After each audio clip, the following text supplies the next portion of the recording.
Operation सिंदूर को लेकर के पूरी दुनिया भर के डिफेंस एक्सपर्ट भारतीय सेना की सराहना कर रही है, तारीफ करते नहीं थक रही है और पाकिस्तान के झूठे प्रोपेगेंडा को बेनकाब कर रही है। तो वहीं दूसरी ओर अपने देश में विपक्ष के सबसे बड़े नेता राहुल गांधी सीज फायर के खिलाफ प्रदर्शन की तैयारी में है। दरअसल आपको बता दें कि राहुल गांधी ने बाकायदा इसके लिए दिल्ली पुलिस से परमिशन की मांग भी की है। अब वो अलग बात है कि दिल्ली की जो पुलिस है उन्होंने राहुल गांधी को परमिशन देने से इनकार कर दिया है। दरअसल आपको बता दें कि आतंकवाद के खिलाफ भारतीय सेनाओं के ऑपरेशन सिंदूर की धमक पूरी दुनिया में सुनाई दे रही है। आतंक के खिलाफ भारतीय शूरवीरों ने पाकिस्तान के अंदर घुसकर आतंकवादियों के 9 ठिकानों को नेस्तो नाबूद कर आतंकियों के आकाओं की कमर तोड़ दी है। आतंक पर भारत की इस जीत की पूरी दुनिया में जम करके तारीफ हो रही है। तो वहीं दूसरी ओर पूर्व यूएस रक्षा अधिकारी माइकल रूबिन ने भी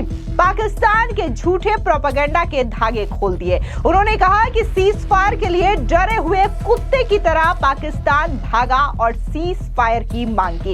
इतना ही नहीं, अब तो जो इंटरनेशनल मीडिया प्लेटफॉर्म है CNN, उसने भी ये माना है कि भारत के ऑपरेशन सिंदूर से पाकिस्तान पूरी तरीके से खौफ में है। तो वहीं दूसरी ओर बड़ी खबर सामने आ रही है जहां पर राहुल गांधी जो है वो सीज फायर के खिलाफ धरना प्रदर्शन की तैयारी में है। उन्होंने बाकायदा ये मांग की है दिल्ली पुलिस से कि विजय चौक पर धरना प्रदर्शन की इजाजत उनकी पार्टी को दी जाए। हालांकि दिल्ली पुलिस ने अभी उन्हें प्रदर्शन की कोई इजाजत नहीं दी है। ये काफी ज्यादा गौर करने वाली बात है कि जहां इस वक्त देश की जनता सरकार के साथ, अपनी देश की सेना के साथ खड़ी है, ऑपरेशन सिंदूर की जम करके तारीफ कर रही है। न सिर्फ देश बल्कि अब तो इंटरनेशनल लेवल में भी तमाम जो डिफेंस एक्सपर्ट है, तमाम जो न्यूज चैनल्स हैं, वो भी भारतीय सेना के इस अदम्य शौर्य की तारीफ कर रही है। लेकिन वहीं दूसरी ओर विपक्ष के नेता राहुल गांधी सीज फायर के खिलाफ धरना प्रदर्शन की प्लानिंग कर रहे हैं। दरअसल आपको बता दें कि दुनिया भर में जिस तरीके से ऑपरेशन सिंदूर की तारीफ हो रही है, तो इस बीच अमेरिकी रक्षा विभाग पेंटागन के पूर्व अधिकारी माइकल रूबिन ने पाकिस्तान के झूठे दावों की पोल खोली और उन्हें दुनिया के सामने बेनकाब कर दिया। उन्होंने कहा कि भारत के साथ सैन्य संघर्ष में पाकिस्तान की बुरी तरीके से हार हुई है। साथ ही उन्होंने तीखा प्रहार करते हुए ये भी कहा कि सीज फायर के लिए पाकिस्तान एक डरे हुए कुत्ते की तरह दुम दबा करके भाग रहा था। उन्होंने कहा कि भारत कूटनीतिक और सैन्य दोनों ही तरीके से जीत हासिल की है। सुनिए क्या कुछ डिफेंस एक्सपर्ट माइकल रूबिन ने कहा। Look, this wasn't a conflict which India wanted. This was a conflict that was foisted upon India. Every country has the right to defend its citizenry. It doesn't differentiate between whether a formal army attacks the country or whether a terrorist army attacks the country.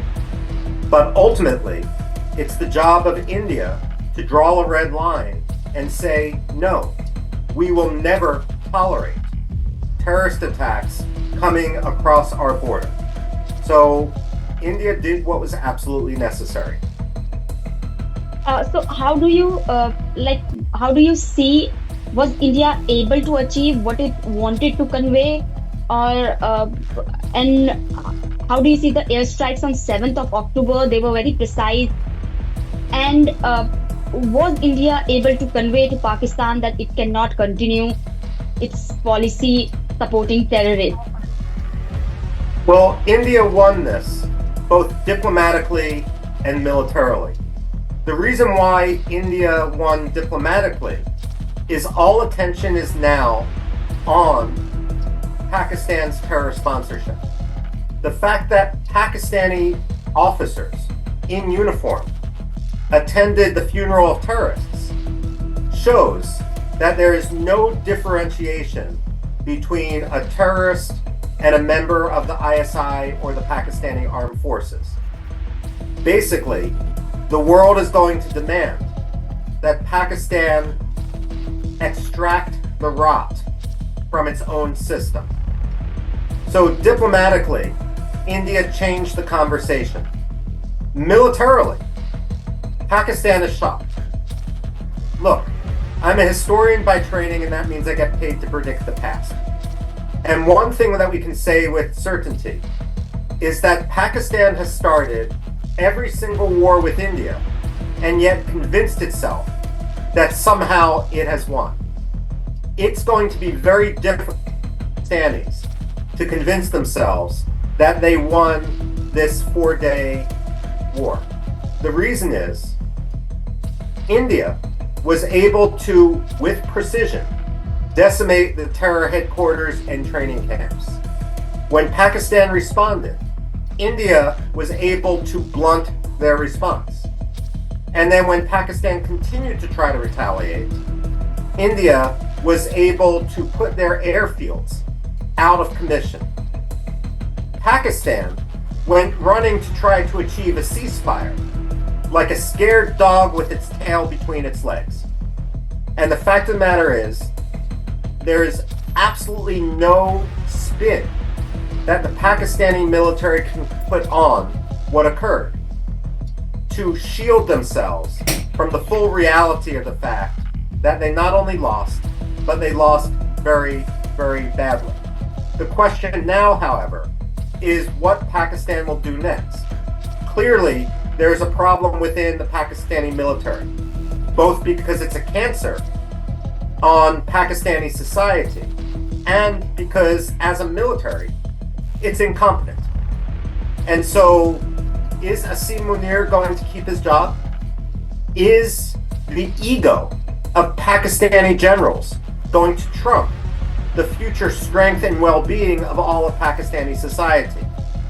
Basically, Pakistan needs to clean house, but it's an open question whether they are too far gone to do that. वहीं दूसरी ओर एक podcast के दौरान रक्षा विशेषज्ञ Michael Clarke ने पाकिस्तान को जमकर लताड़ लगाते हुए कहा कि मुझे नहीं लगता कि पाकिस्तान किसी भारतीय विमान को मारकर गिरा सकता है। दरअसल आपको बता दें कि जब इंडिया और पाकिस्तान के बीच जंग के हालात थे तो न सिर्फ पाकिस्तान के प्रधानमंत्री बल्कि जो पाकिस्तानी आर्मी है उन्होंने भी ये दावा किया था कि उन्होंने भारत के कई सारे फाइटर जेट्स को मार गिराया है। इसमें से उन्होंने रफाल का नाम भी लिया था। अब ऐसे में उनका झूठ खुद भारतीय सेना की ओर से बेनकाब कर दिया गया। ऐसे में अब जो डिफेंस एक्सपर्ट हैं माइकल क्लार्क, उनका भी कहना है कि मुझे नहीं लगता कि पाकिस्तान ऐसी कोई हरकत कर सकता है और भारत के किसी विमान को मार के गिरा सकता है। तो वहीं दूसरी ओर बात अगर हम जो इंटरनेशनल प्लेटफॉर्म है मीडिया सेक्टर की CNN, उसकी बात करें तो उन्होंने भी ये माना है कि कैसे भारत की जवाबी कार्रवाई यानी कि ऑपरेशन सिंदूर से पाकिस्तान पूरी तरीके से खौफ में है। दरअसल आपको बता दें कि CNN का एक वीडियो सोशल मीडिया पर वायरल हो रहा है। इसमें CNN के दो पत्रकार आपस में बात करते हैं और कहते हैं कि भारत के हमले पाकिस्तान के परमाणु कमांड केंद्रों तक पहुंच गया है। इससे अमेरिका को यह संकेत मिल गया कि इस्लामाबाद को अब इंडिया जो है वो घेर लेगी। हस्तक्षेप के बिना तनाव इतना बढ़ सकता था कि परमाणु हथियारों का इस्तेमाल जोखिम अकल्पनीय हो सकता है। यानी कि CNN ये मानता है कि भारत की जवाबी कार्रवाई से पाकिस्तान पूरी तरीके से भयभीत है। इसके अलावा आधुनिक युद्ध संस्थान में शहरी युद्ध अध्ययन के अध्यक्ष जॉन स्पेंसर ने रणनीतिक संयम और दृढ़ता के प्रदर्शन के रूप में भारत के दृष्टिकोण की सराहना की। उन्होंने कहा कि ऑपरेशन सिंदूर ने भारत की लाल रेखाओं को फिर से परिभाषित किया, जिसमें पाकिस्तानी क्षेत्र से आतंकवादी हमलों को युद्ध के कृत्यों के रूप में माना गया।